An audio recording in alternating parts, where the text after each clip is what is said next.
Hey everyone, welcome back to the channel. Today I'm going to be breaking down a spinning kick animation I worked on.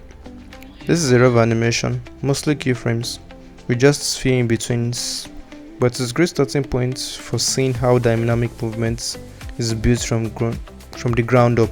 Let's jump straight into it. We begin with a neutral standing pose. Here the character is relaxed but ready, feet firmly planted, shoulder wide apart. There is a slight tension in the arm, hinting that something is about to happen. This is important because a good starting pose sets the foundation for all the action that follows. If you start too loose or unbalanced, your spin later on won't look believable. It also helps create contrasts by starting still and grounded. The explosive movements that comes next will feel even more impactful. Next, we start the wind up.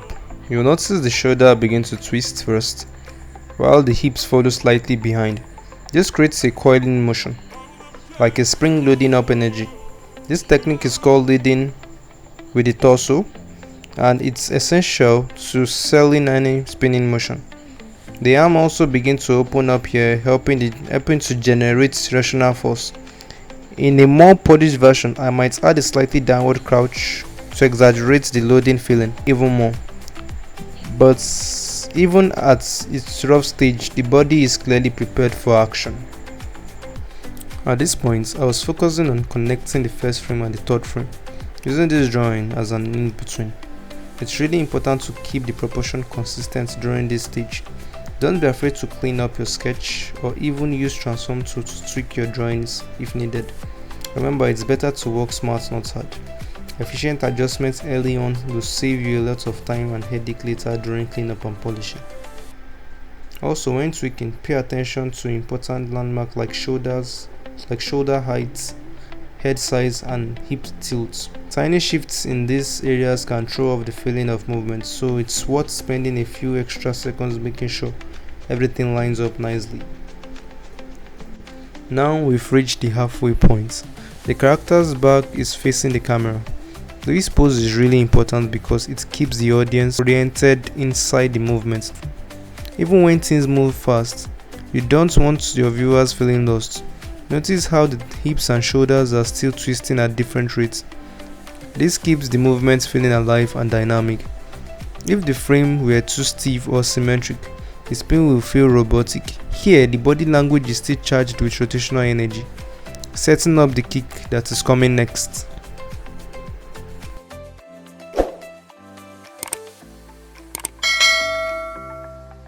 Now the kicking leg starts to lift.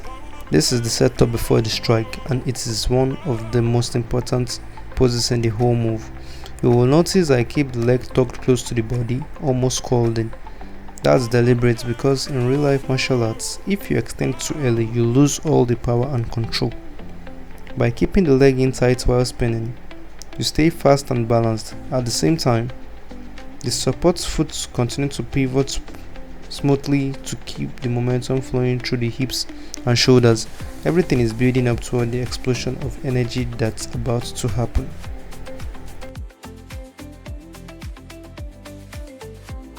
Don't forget to hit the like button, share with your fellow animators and friends, and subscribe.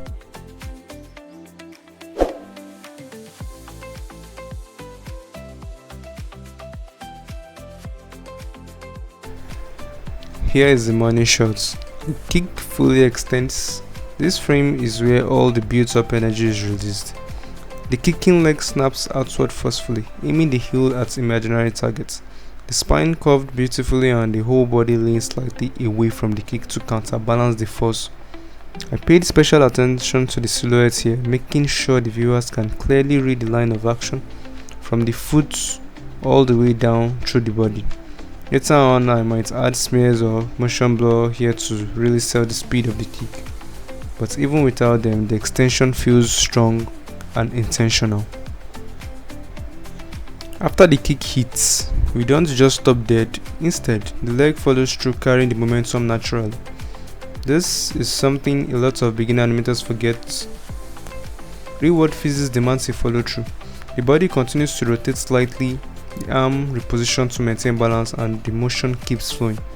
It's a critical moment that helps the move feel alive and believable, instead of stiff and mechanical. If I were to polish this, I'd add overlapping action here.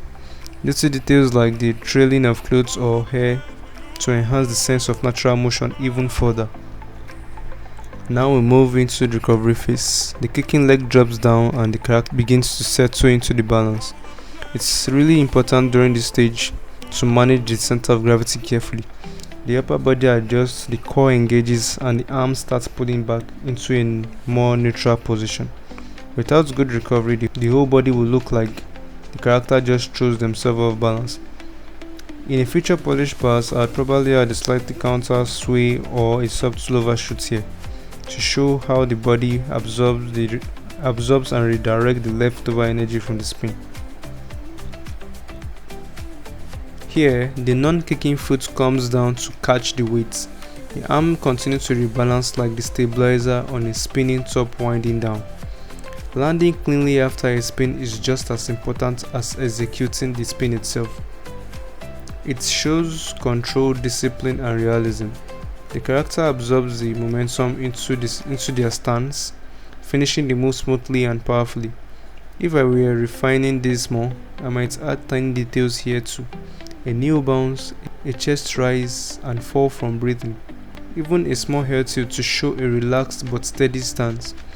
This final pose closes the action loop, giving the animation a sense of completion and flow. And that's the full breakdown of the spinning kick animation. Even though this is just a rough pass with mostly keyframes and lights in betweens, you can already see the storytelling, the energy build up, the execution, and the recovery. Animation is all about understanding how motion flows, from preparation to action to follow through and then back to rest. If you're enjoying the breakdown or found it helpful, don't forget to like, subscribe, and leave a comment below.